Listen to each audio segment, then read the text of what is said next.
என்னோட நோக்கம் வளர்ச்சி. வளர்ச்சி என்பது இது ஏதோ ராக்கெட் சயின்ஸ் கிடையாது, புதிய விஞ்ஞான சயின்ஸ் கிடையாது. சாதாரணமா அடித்தள மக்களுக்கு போய் சேருகின்ற திட்டங்கள், அதுதான் உண்மையான வளர்ச்சி. என்னை பொறுத்த வரைக்கும் வளர்ச்சினா என்னன்னா, உங்க பிள்ளைகள், உங்க பேர பிள்ளைகள் நன்றாக படித்து வேலைக்கு போய் சுயமரியாதையுடன் வாழ்ந்து உங்களை காப்பாற்றணும். அதுதான் என்னை பொறுத்த வரைக்கும் வளர்ச்சி.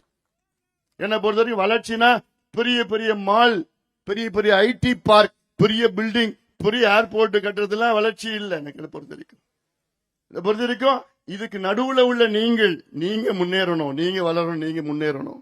நீங்க எப்படியோ கஷ்டப்பட்டு உங்க பிள்ளைங்களை படிக்க வச்சிருக்கீங்க. பிள்ளைங்க படிச்ச பிள்ளைங்களுக்கு இன்னைக்கு பார்த்தா வேலை இல்லை.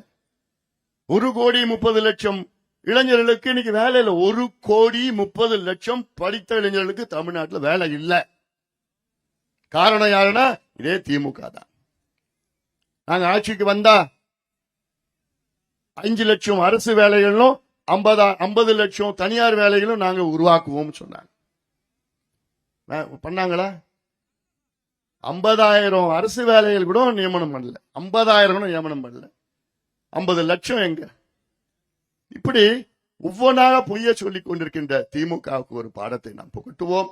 அதே வேளையிலே நான் சேலம் பகுதிக்கு பெருமைகள்னா, இந்தியாவிலேயே முதலாக மது விலக்கு கொண்டு வந்த பகுதி இந்த சேலம் மண். அப்ப ராஜாஜி முதலமைச்சரா இருந்தார் 37, 38, 39, 1937, 39. அப்போ அவர் இங்க கவர்னர் ஜெனரல், முதலமைச்சர் இங்க இந்த பகுதி மெட்ராஸ் பிரசிடென்சிக்கு. அப்போ அவர் கொண்டு வந்தது மதுவிலக்கு கொண்டு வந்து இங்க சேலத்துல, அவர் சொந்த ஊர் சேலம், இங்க கொண்டு வந்தார். ஆனா இன்னைக்கு எங்க பார்த்தாலும் சாராய கடை, எங்க பார்த்தாலும் டாஸ்மாக், சந்து கடை. சந்து கடைன்னா தெரியலம்மா, 2 டாஸ்மாக் கடைக்கு நடுவுல இருக்கு சந்து. 5000 டாஸ்மாக் கடை தமிழ்நாட்டில் இருக்குன்னா 25,000 சந்து கடை இருக்கு. சந்து சந்தாக கடை வச்சிருக்காங்க. படுபாவீங்களா? நல்லா இருப்பானுங்களா? இப்படியெல்லாம் குடிக்க வச்சு தமிழ் சமுதாயத்தை அழித்து 3 தலைமுறைகளை நாசப்படுத்தி கொண்டிருக்கின்ற திமுக வீட்டுக்கு அனுப்புகின்ற காலம் நேரம் வந்துவிட்டது. இன்னும் 4 மாதத்திலே இந்த திமுக அரசை விரட்டி அடிப்போம், வீட்டுக்கு அனுப்புவோம். அதனால்தான் நான் இப்ப இந்த 100 நாள் நடைபயணத்தை நான் பண்ணிட்டு இருக்கிறேன். ஒவ்வொரு பகுதிக்கும் நான் போயிருக்கிறேன், ஒவ்வொரு மாவட்டத்துக்கும் நான் போயிருக்கிறேன். வடகோடி எல்ல கும்மிடிப்பூண்டி, சென்னைக்கு இன்னும் வடக்குல இருக்கு, வடகிழக்கு பகுதியில கும்மிடிப்பூண்டி, அங்க நான் போயிருக்கிறேன். அப்புறம் தென்கோடி எல்ல, எங்க தென்கோடி, கன்னியாகுமரி, அங்கேயும் நான் போய் பார்த்திருக்கேன், மக்களை பார்த்திருக்கிறேன்.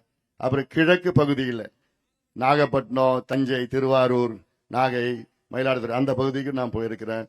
அப்புறம் மேற்கு பகுதியில் கோயம்புத்தூர், திருப்பூர், ஈரோடு பகுதி, அந்த பகுதிக்கு நான் போயிருக்கிறேன். நான் இப்படி எல்லாம் போய் எல்லா மக்களும் சந்திச்சு, எல்லா சமுதாயம், எல்லா மதத்தை சார்ந்தவர்கள், எல்லா தொழிலையும் சார்ந்தவர்கள், விவசாயிகள், நெசவாளர்கள், மீனவர்கள், மாணவர்கள், அரசு ஊழியர்கள், தொழிலாளர்கள், வணிகர்கள், வியாபாரிகள், அத்தனை மக்களையும் சந்தித்து அவர்களுக்கு என்ன பிரச்சனை, என்ன குறை.